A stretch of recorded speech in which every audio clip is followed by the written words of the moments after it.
Hello, my name is Michael Glass from emini-trading-coach.com, where we focus on identifying high probability trading setups. And before we begin our video today, we always want to start off with a disclosure. Any symbol that you see today should not be inferred as a trading recommendation. No matter what form of investing you choose, stock, forex, future option has a level of risk associated with them. You can lose your money. You have to determine whether or not that risk is suitable to you as a trader. Any back testing that we do is purely hypothetical. Future results are not guaranteed, and any investment decision you make is solely your responsibility. Trade at your own risk. You guys have been around with me know that I like to inject a little humor, start off with some cartoons. And, this is talking about some of the resources of traders today. Back in the day, certainly the Wall Street Journal, Invested Business Daily, research material, and craps with their magic 8 ball and the mood rings, and that's why I always say, to thy own self be true. To be truly successful as a trader, you have to define and know who you are as a trader and trade that, and not rely on outside sources. Which kind of gets to where we are today. Our video today is about how to manage a trade in the stock market, how to overcome the emotions, the self-sabotage that happens many times after getting into a trade. We always talk about that the psychology of trading, the emotions of trading is so often overlooked, and yet it controls so much of trading. And it's so interesting to see how so many traders enter a path of self-destruction, self-sabotage, as they, uh, you know, uh, enter a trade, either a good trade or bad trade, following rules, not following rules. And, those fears begin to kick in: a fear of another loss, a fear of missing out, of always wanting to hit the home run. And that self sabotage kicks in, and people make bad decisions instead of letting the trade work. So, we wanted to just kind of, as we bring 2010 to a close, kind of talk about how to manage a trade. Well, the first thing is to identify that most of the trading you probably receive, paid or free, they all focus on the setups, videos on YouTube, blogs, websites, whatever it may be. Most of them focus on the setups. They all want to tell you how to get into the trade, high probability trading setups. We talk so much about that at our site, and it is important to have those setups. But the other part of it is also understand what you're supposed to do after that setup happens. When you get that signal triggered off, what to do. That's also important, because again, if it was just as simple as following A, B, C, do D, everybody would be rich. But we all know that when D occurs, again, that the emotions of it all, that self-sabotage kicks in, and people begin to alter, begin to manipulate a trade instead of just letting a trade walk. So it is important to understand that your focus can't just be on a setup. That a trading system is not just a setup, but encompasses the whole management of a trade. And so, I do think it is important that you do understand the context, and you do understand that you do have a high probability trading setup. And so, in reality, you should do nothing. When you follow those set of rules, as we look at our quote here, anticipate the difficult by managing the easy. When you understand the context, and you tell the story of who are we near support as or resistance, or what is an uptrend day, when, what time of the day is it, when you start to put the trade into context, those answers begin to level the playing field and to identify whether or not this is a low risk or if it's a high risk trade. So I think the key to managing a trade is to build that foundation first. So for those of you who are not using a trading plan, for those of you who not have taken the time to define who you are as a trader, my first advice to you on how to manage a trade is to build that foundation. To focus on being a high probability trader. As I said before, that's not all that's important, but it is important to understand that you're getting into trades that have low risk, but yet a high probability of working out in the end. So again, let the context be unfold. Are you trading with the trend or against the trend? Don't just wait for the setup to happen. You actually need to wait for that confirmation.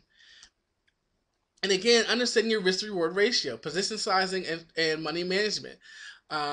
Knowing where your stop is, knowing where your targets are, and letting those again work in your favor will allow you to manage the trade. If you understand and you follow your criteria, you follow your plan, it's easier to let the trade work than when you're trading off the from the hip. And again, when you know that you have a high volume trading setup and you define your edge and you know that over time, the probabilities of this trade working over time, and especially reaching my first target, are good, let the trade work. So my second point is that how do you manage a trade? Go away. Do nothing. Um, yes, it is important to have that high probability trading setup. It is important to have a setup. And it is also important to let that setup work. So how do you manage a trade? Many people enter the trade, put their stop, put their target in, and they walk away. And either it works or it doesn't because they define their edge. They level the playing field, and they're going to let their setups work. So usually intervention is not required. The other thing to understand is, what has changed. If you are following a high probability setup, you are following some type of setup. What has changed since you've got into the trade? What has changed that's making you want to intervene? What has changed is again bringing you into this self-sabotage of not letting the trade work out. Is it a fundamental change? Again, especially for our longer term traders, is there something fundamental going on against telling you to get out of the trade? Is it a technical change? Have we broke support? Have we broke resistance? Of course, if you identify your risk to reward ratio, those figures should be in there, and you're probably hiding your stop somewhere around those. Is it sentimental? Is there a rumor?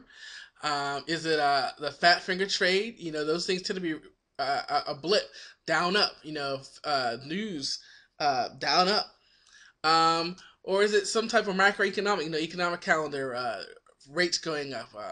Is there anything that has fundamentally changed about the trade that you should go in and maneuver and intervene? Again, the key, first of all, is to not intervene and let the trade work. But there are times when rules are made to be broken where you can't go in and make some adjustments.